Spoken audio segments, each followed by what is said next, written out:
Salut à tous, c'est Noonan, j'espère que le reconfinement se passe bien. Aujourd'hui, on va parler d'un western qui s'appelle Tombstone. Tombstone est réalisé en 1993 par George Pan Cosmatos sur un scénario emmené par Kurt Russell. Mais je vous parlerai de la jeunesse du film qui a été un peu compliquée en fin d'émission. Alors, qui est George Pan Cosmatos ? Eh bien, c'est un réalisateur hollywoodien d'origine grecque et né en Italie. Il est mort à l'âge de 64 ans, pas très vieux, du coup sa filmographie s'élève seulement à 9 films. Qu'est-ce qu'il y a dans sa filmographie ? Eh bien, c'est une filmographie assez particulière car on y trouve un peu de tout. Film de guerre avec SS Représailles, film catastrophe avec le pont de Cassandra en 76. Il réalise aussi Bon baiser d'Athènes avec Roger Moore. En 1983, Peur à domicile, un film d'épouvante un peu particulier. Et en 1985, il est aux commandes de Rambo 2 La Mission. L'année d'après, il continue avec Stallone en réalisant Cobra. J'entends déjà certains d'ici qui veulent quitter l'émission.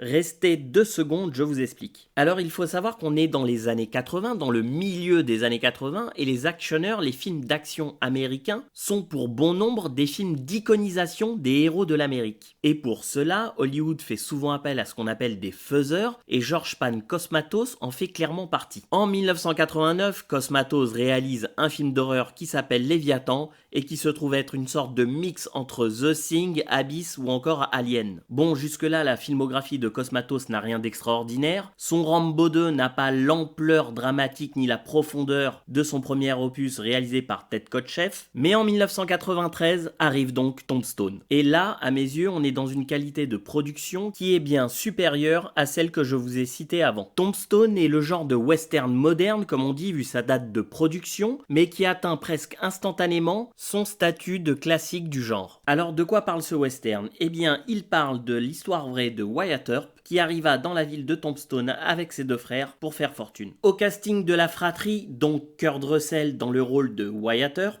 pour le Benjamin, Bill Paxton qui était tout jeune à l'époque, et pour l'aîné de la famille, le génial Sam Elliott, qui a vraiment l'air d'être né à cette époque tellement il a la gueule de l'emploi. Wyatt Earp a déjà une réputation qui le suit en arrivant à Tombstone, et il faut savoir que dans la vraie vie, il a été chasseur de bisons, officier américain et marshal à Dodge City. Et même si on ne dit pas tout ça clairement dans le film, on nous fait comprendre très vite quelle est l'ampleur de sa réputation. Les frères Earp prennent départ d'un saloon dans la ville, et c'est là que Wyatt retrouve son ami Doc Holliday, interprété par un Val Kilmer exceptionnel, l'un de ses meilleurs rôles à mon avis. Val Kilmer était jeune à l'époque, mais il avait déjà de la bouteille, on sent qu'il est réellement charismatique. Il interprète un Doc Holliday tuberculeux avec finesse, il est fiévreux, et même si on voit bien qu'il a déjà un pied dans la tombe, il reste agile comme un félin, il a une véritable élégance, et on sent bien qu'il est craint de tous, de par sa réputation et de ses qualités de tireur hors pair. Néanmoins, on sent bien que par moments, il est sur la sellette, sur le fil. Il faut dire qu'il brûle aussi la vie par les 2 bouts avec sa compagne Kate, interprétée par la sublime Joanna Pacula. Les Earp arrivent également accompagnés de leur femme à Tombstone. On découvre très vite que la femme de Wyatt est malade et qu'elle se drogue avec un médicament à base d'opium. Dans la foulée, Wyatt rencontre à Tombstone Joséphine, interprétée par Dana Delany, une actrice qui va lui faire tourner la tête. Quand je dis tourner la tête, il s'agit plutôt d'un coup de foudre réciproque. Alors vous allez me dire, c'est de là d'où partent les problèmes de Wyatt et c'est comme ça qu'il devient une légende ? Je vous dresse évidemment le cadre avant le coup de feu qui arrive. Tombstone est une ville en pleine expansion. Elle est régulièrement visitée par une bande de cow-boys qui portent en signe de reconnaissance un foulard rouge. Cette bande est dirigée par Curly Bill, interprété par Powers Booth, et son bras droit Johnny Ringo, interprété par Michael Biehn. Les méchants sont vraiment charismatiques, aussi charismatiques que les héros, et ils sont interprétés par des acteurs vraiment extraordinaires. Michael Biehn en tête qui nous propose un Johnny Ringo vénéneux,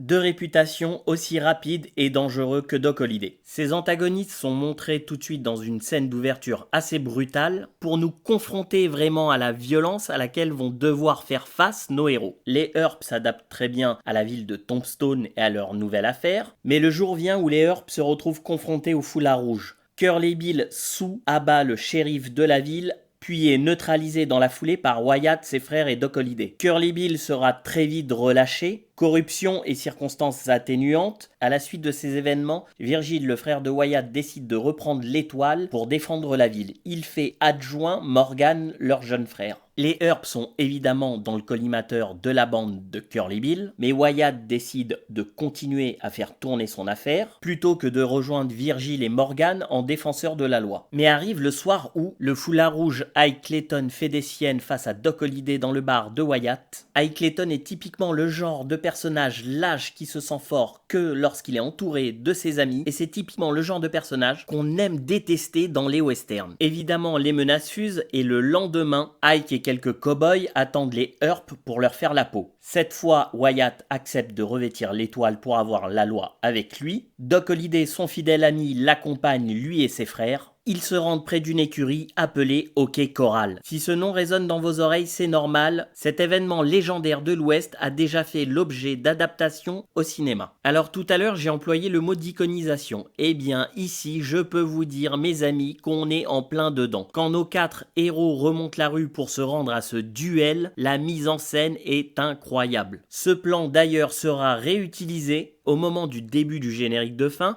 et la séquence sera calée sur le thème musical du film composé par Bruce Broughton. Rien que d'en parler, j'en ai la chair de poule. Pour revenir au duel, c'est un véritable moment de bravoure qu'on nous offre. Le plaisir est total, c'est du cinéma comme on l'aime. Alors évidemment, cette fusillade ne va pas ranger les choses entre le clan de Curly Bill et celui de Wyatt Earp. Et surtout, vu le résultat, les foulards rouges ne vont pas vouloir en rester là. C'est d'une nuit d'orage que l'ennemi va frapper, le clan de Wyatt Earp va payer un lourd tribut, et c'est à la suite de cet événement que Wyatt va décider d'en terminer une bonne fois pour toutes. J'en veux pour preuve cet extrait, écoutez un peu.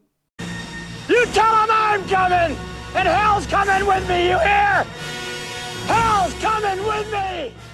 Dis-leur, l'enfer m'accompagne, il le répète 2 fois. Kurt Russell est électrisant dans cette scène et ça tombe bien parce que personnellement j'adore cet acteur.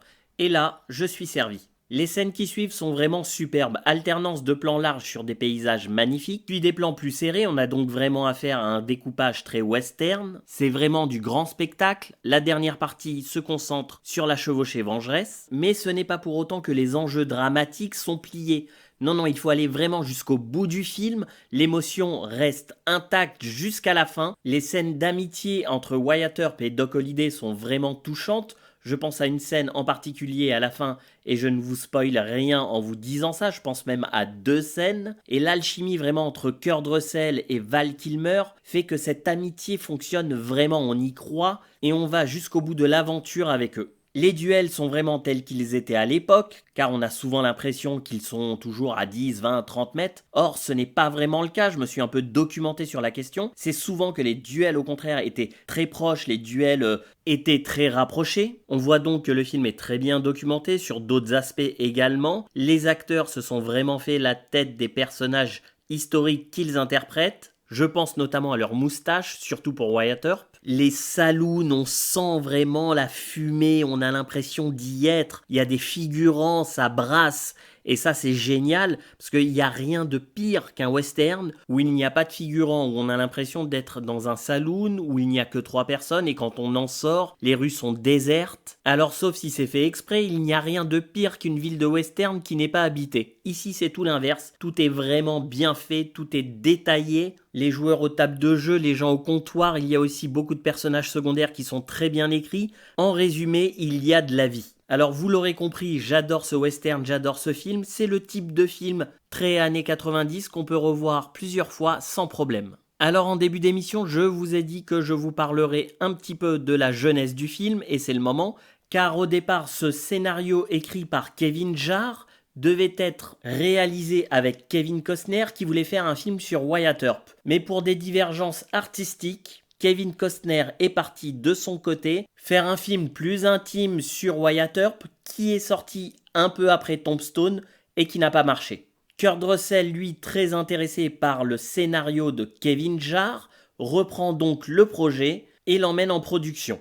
Le film se fait pour 25 millions de dollars et en rapporte 56 millions et demi. Alors au départ, Kevin Jarre devait, en plus d'avoir écrit le scénario, réaliser le film. Mais à nouveau pour des désaccords artistiques, il fut renvoyé par la production. On appela donc George Cosmatos pour faire le film, mais après sa mort, Kurt Russell raconta que c'était quand même lui qui était un peu encore aux commandes de la mise en scène. Donc vous voyez pour Tombstone, une naissance un peu compliquée, mais à l'arrivée, un superbe western. Et quelque part, j'ai envie de dire, c'est tout ce qui compte. On va se quitter avec un extrait musical, le thème du film magnifique dont je vous ai parlé tout à l'heure. Abonnez-vous, je vois qu'il y a des personnes qui continuent à suivre régulièrement l'émission, mais qui ne sont pas encore abonnés. Abonnez-vous, ça me ferait très plaisir. Continuez à partager, à liker et à me laisser des commentaires. En attendant la prochaine émission, je vous souhaite un bon confinement, un très bon film et je vous dis à bientôt.